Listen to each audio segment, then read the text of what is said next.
My mom only loved my golden brother, so on Thanksgiving, after my brother's mockery, I told the whole truth about him. So, I'm Sophie. I'm 32 now, but this goes back to when I was just a kid. I grew up in the shadow of my older brother, Grayson. He's 2 years older than me, and if you'd seen the way our mother looked at him, you'd swear he walked on water. His name came up in every conversation, every school conference, every family dinner.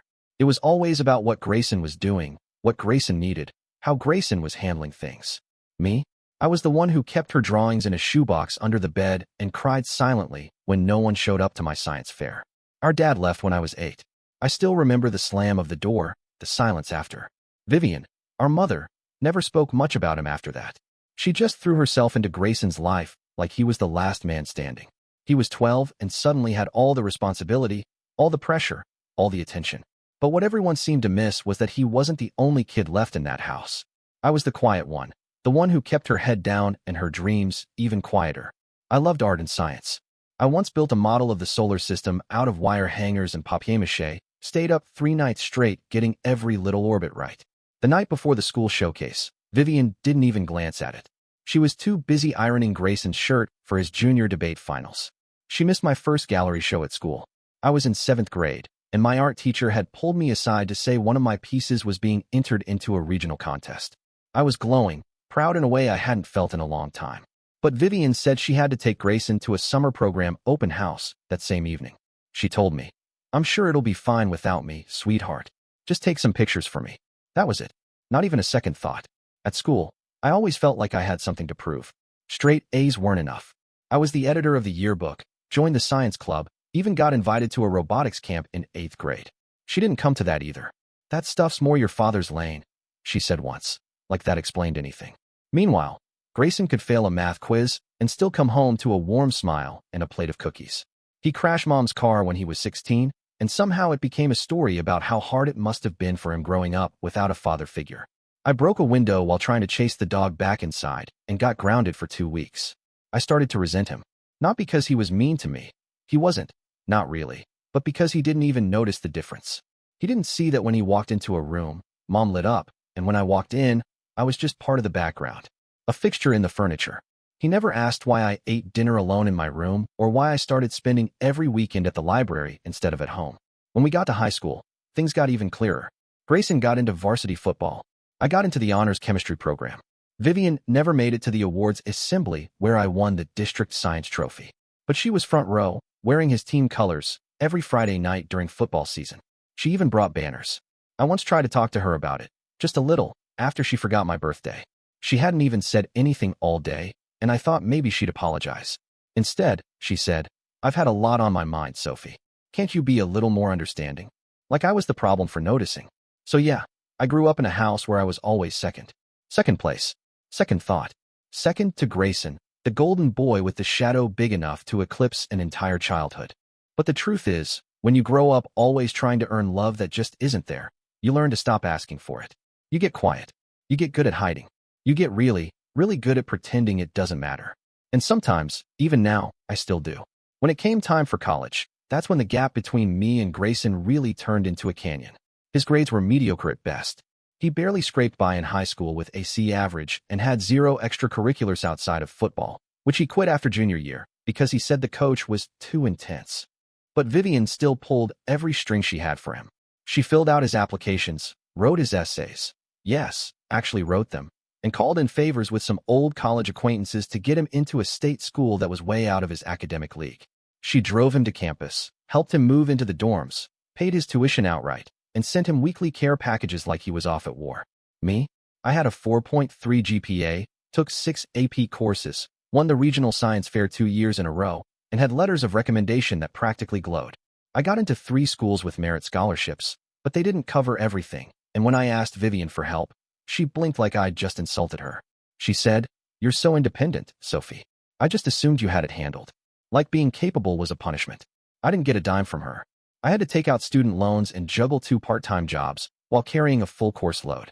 I worked late nights at the campus library and cleaned labs on weekends to make rent. When I graduated, with honors, I might add, there was no ceremony attendance, no dinner plans, no congratulatory phone call. A week later, I got a card in the mail from Vivian that said, "Get well soon."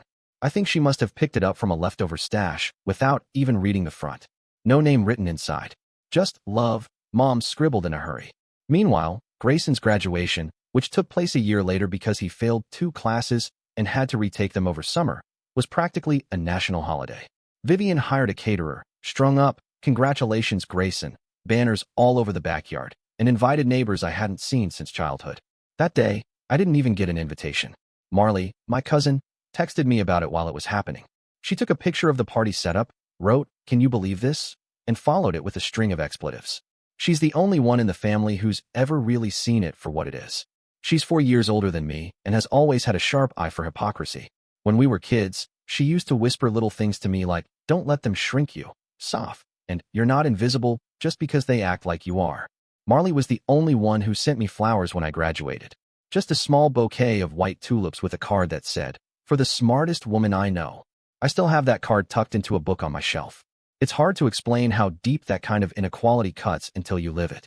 It wasn't just about money, though the financial part stung like hell. It was the quiet dismissal of everything I achieved. The way Vivian looked at Grayson like he was the future, even when he couldn't spell the word responsibility without autocorrect. The way I had to beg for scraps of attention and still came up empty. When Grayson got drunk and totaled his car senior year, Vivian covered for him, paid off the damages, and told everyone it was a freak accident. When I called to say I needed $100 to buy textbooks, she told me to check Craigslist or see if the professor would let me borrow one. I wasn't her investment. I was the side project she never had time for. I think the worst part was pretending it didn't hurt. Smiling through phone calls, nodding during holidays, clapping politely at Grayson's stories while biting the inside of my cheek to keep from saying, "I was dying in silence, and you all just kept walking." Marley saw it. She always saw it. She was the only one who ever told me, "You're not crazy, Sophie. It's real. It's been real your whole life." And God, sometimes that kind of validation is the only thing that keeps you standing. After college, I didn't go home. I didn't even call to say I'd landed a job. I just packed up my things and moved into a tiny 1-bedroom apartment in Portland with water stains on the ceiling and a front door that stuck in the frame every time it rained. I was done waiting for recognition that would never come. I threw myself into work instead. I started as a junior back-end developer at a mid-sized software company. It wasn't glamorous, mostly bug fixes and writing documentation no one read, but it paid decently, and more importantly, it was mine. I worked overtime without being asked, picked up side gigs designing databases for small businesses, and learned to navigate tech spaces that weren't always welcoming to women. I didn't care. I had a goal. I wanted freedom. I wanted to build something no one could take credit for except me. Every month, I put aside a chunk of my paycheck. I didn't splurge on furniture or clothes or anything that wouldn't give me a return. I invested early, low-risk stocks at first, then mutual funds, then individual shares once I got the hang of it. I lived modestly and worked relentlessly. I attended coding boot camps after hours, networked on weekends, and watched enough TED Talks on scaling businesses that I could recite some of them word for word. I didn't post about any of it online. I didn't call home to say, "Hey, I got promoted." I didn't tell Vivian when I got my first raise, or when the VP of engineering told me I was the best hire they'd made that year. Because every time I did call home, it was always the same. "How is Grayson?" Not "How are you?" or "What have you been up to?" Just Grayson. Like he was the center of gravity in a universe that didn't even notice when I quietly launched into orbit. So I stopped sharing. I stopped trying. I let them think whatever they wanted while I kept building. 3 years into my career, I took a leap and co-founded a startup with a colleague I trusted. We built a project management tool that actually integrated smoothly with all the other tools everyone claimed to use, but no one liked. It wasn't flashy, but it was functional, and it filled a real gap. We worked out of a sublet space above a vape shop with a coffee machine that spat out water when you pressed latte. I poured my life into that codebase, and after 6 months, we landed our first round of funding. I took equity over salary. It was a risk, but one I believed in. I still had enough savings to get by, and by then I'd gotten used to living lean. I stopped dating, stopped taking vacations, stopped going to family holidays. It wasn't even out of bitterness. It was just easier that way.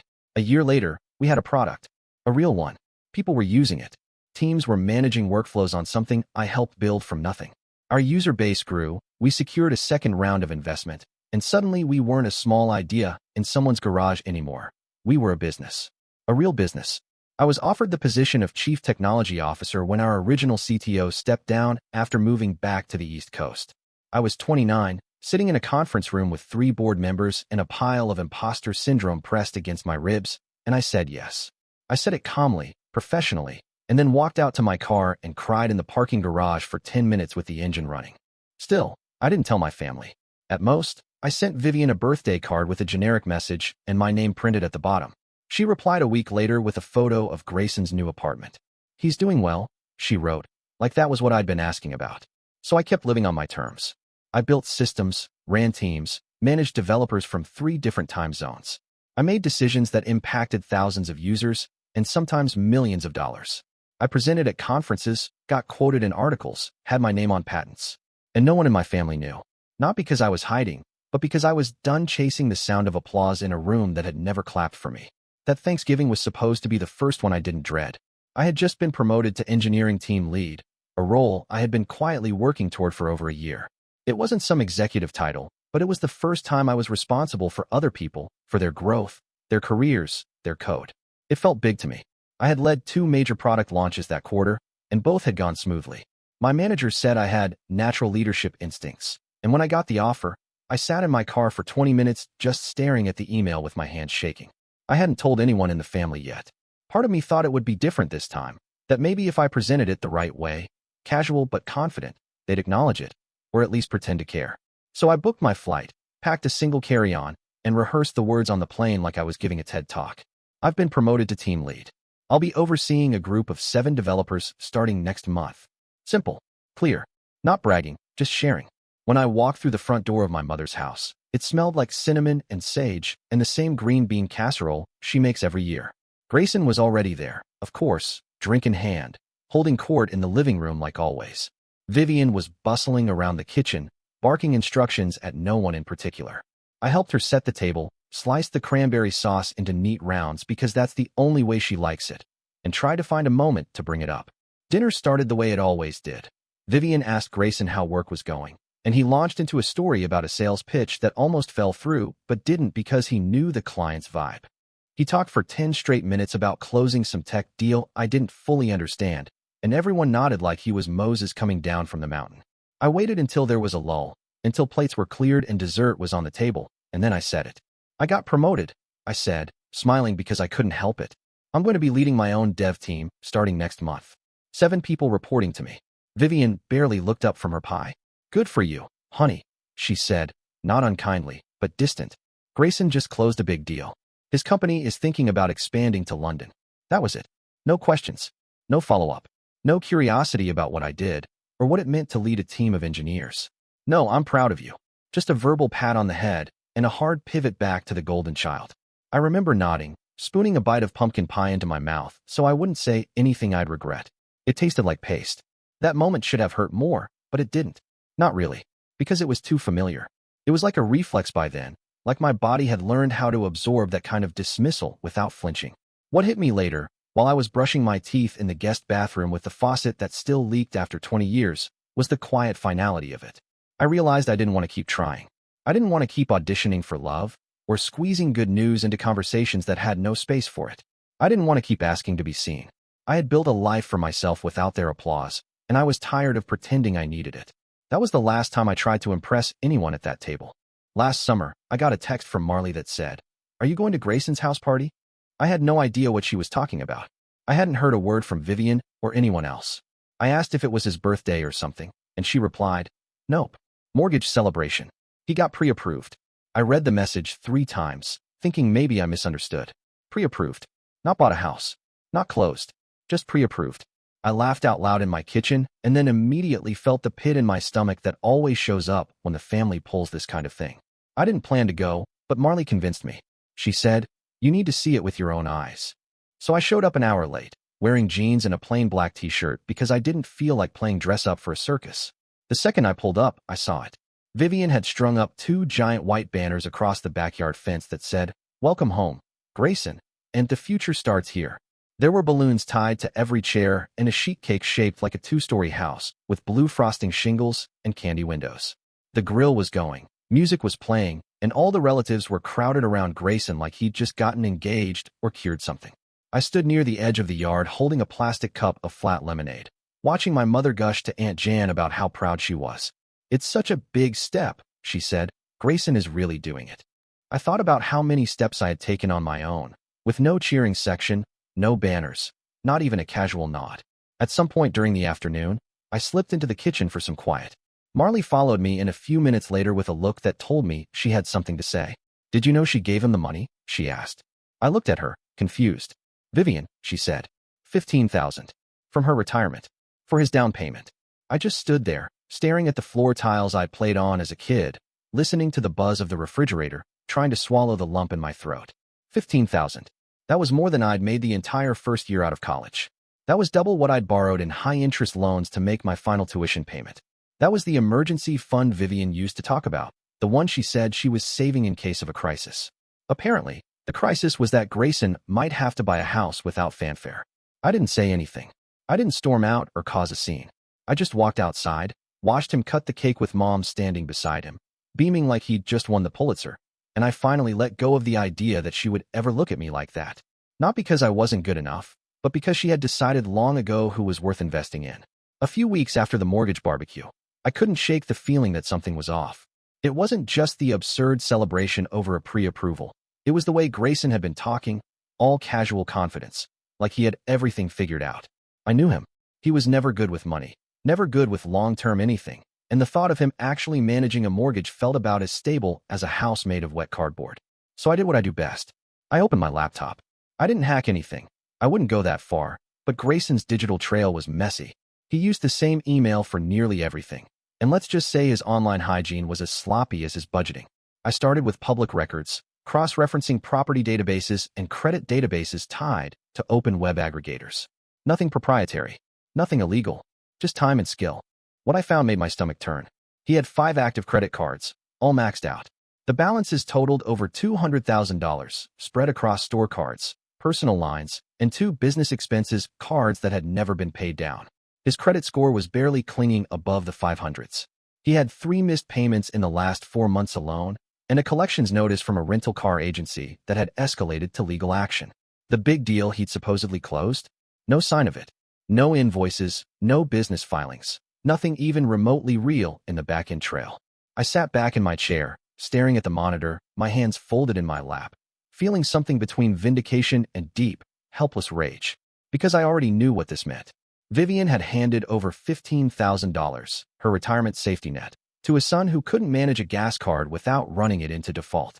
She thought she was investing in his future, but what she was really doing was plugging a hole in a sinking ship with a wet tissue.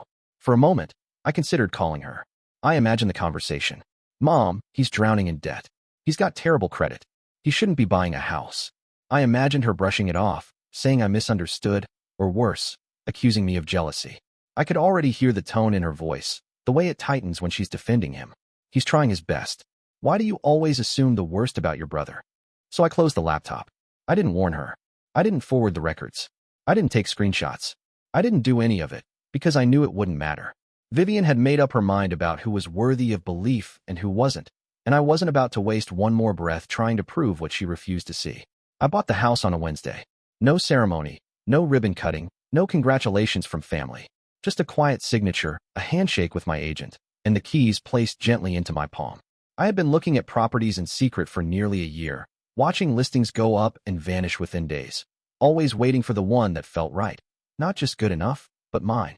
When I first stepped onto the property, it was quiet in a way that made you stop breathing for a second, like nature was holding its breath with you. 3 acres of gently sloping land framed by sycamores and tall grass, with a narrow river cutting across the back edge like it had always belonged there. The house itself sat a little elevated, a deep charcoal with tall windows and warm wood detailing. More than 390 square meters of space, high ceilings, clean modern lines, Rayal stone fireplaces, a kitchen that made me want to relearn how to cook properly. There was an office with floor-to-ceiling shelves, a master bedroom that opened to the terrace, and a long gravel driveway that disappeared behind a row of pines. I paid for it in full. No mortgage. No financing. No cosigner.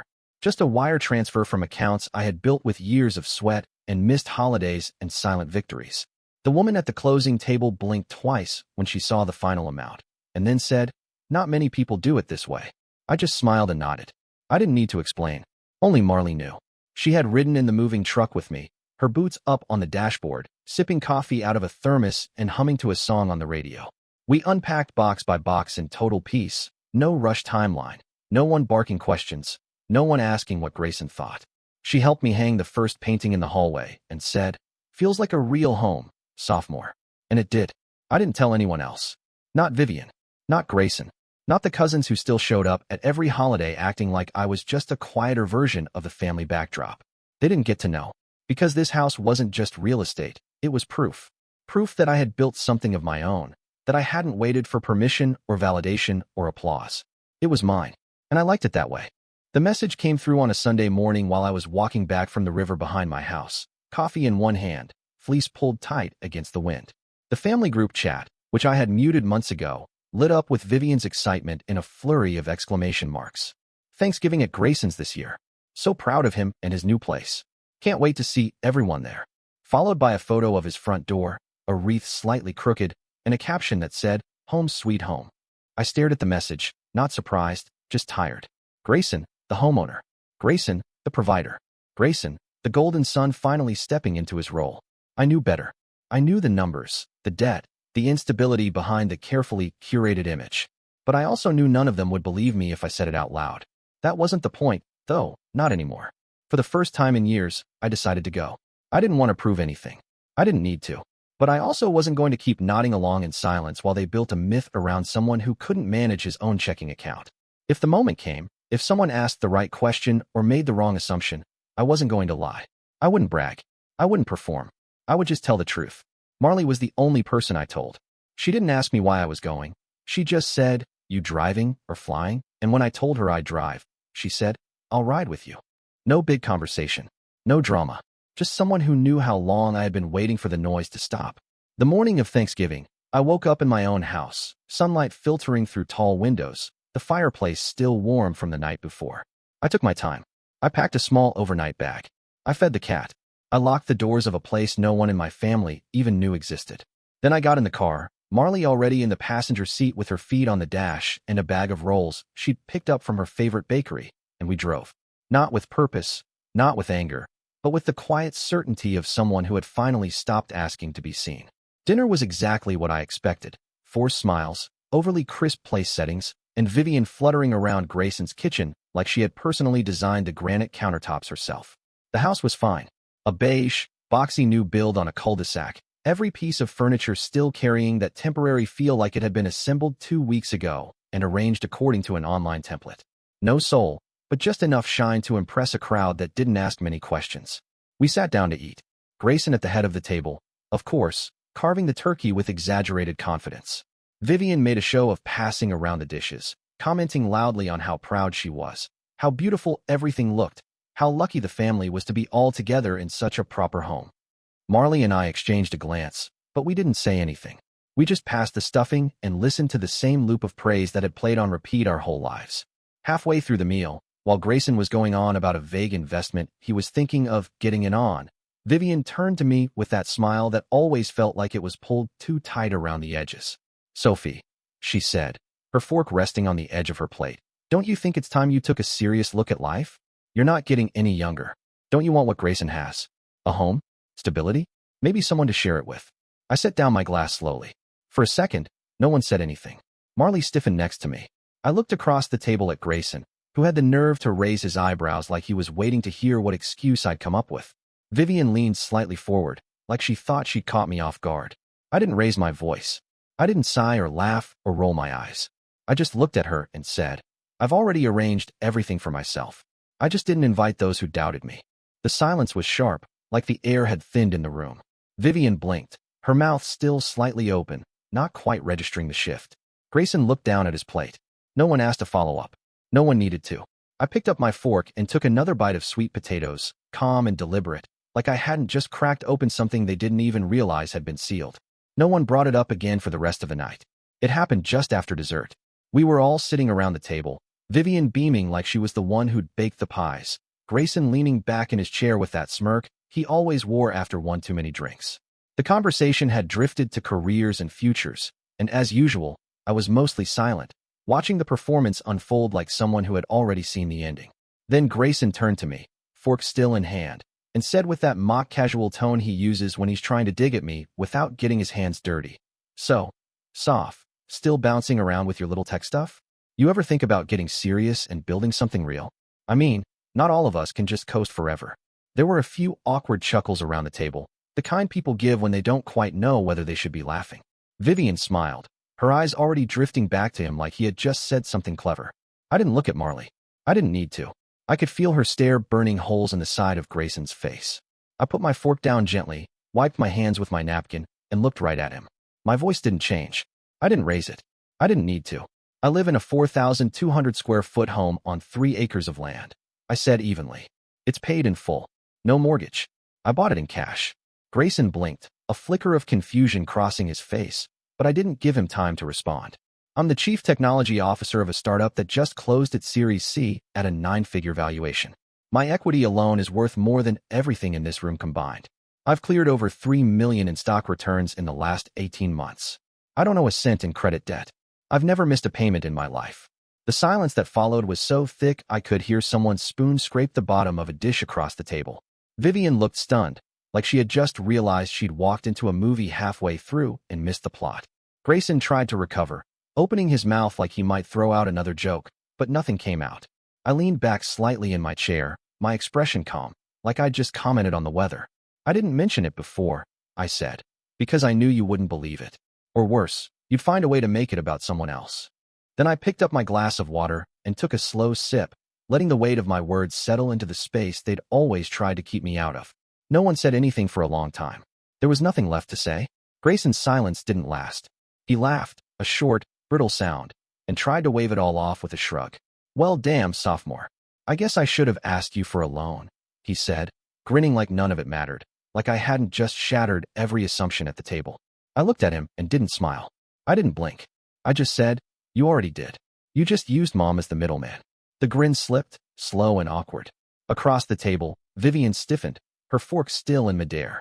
No one moved. No one dared speak. I know about the credit cards, I said, my voice steady, almost quiet. 5 of them. Maxed out.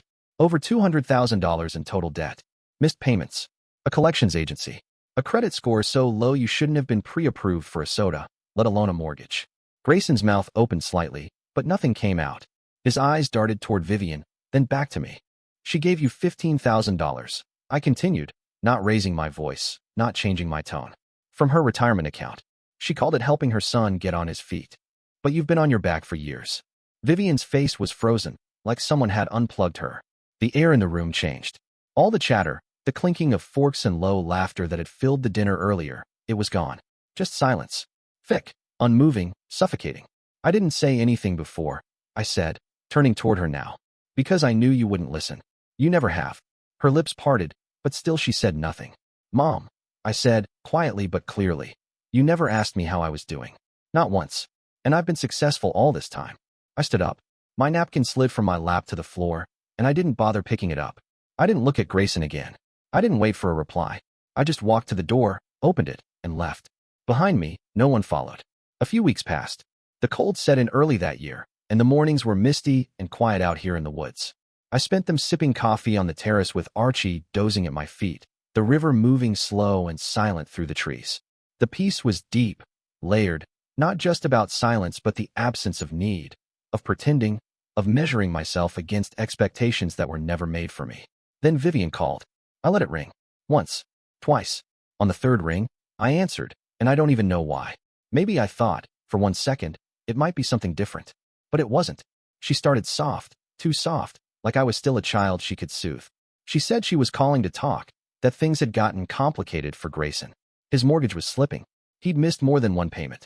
There were other debts, too, something about the IRS and a small business loan he'd defaulted on. And then, without even pausing, she asked if I could help. Not, would you be willing? Not, can we talk about this? Just the ask, dropped into the air like it was obvious. She said, I know you have the means. I looked out at the frost on the railing, Archie twitching in his sleep beside me, and I said, calmly and clearly, I'm not going to burn myself to keep you warm anymore. She didn't answer. I could hear her breathing through the line. I waited 3 seconds, then I hung up. Then I blocked her number. Grayson's too, and his partner's, who had texted me once with a fake cheerful message asking if we could chat sometime soon. I didn't respond. There was no grand explosion, no screaming match, no final scene. Just that, a door quietly shutting from my side. It stayed shut. Now this is my life. Marley comes over every Friday night. We cook, we drink wine, we sit on the terrace wrapped in blankets, watching the stars spill over the treetops like they're showing off just for us. Archie sleeps at our feet. Sometimes we talk about the past, sometimes we don't. Mostly we laugh. Mostly, we're quiet. And that's enough. That's family. Thanks for listening, Reddit.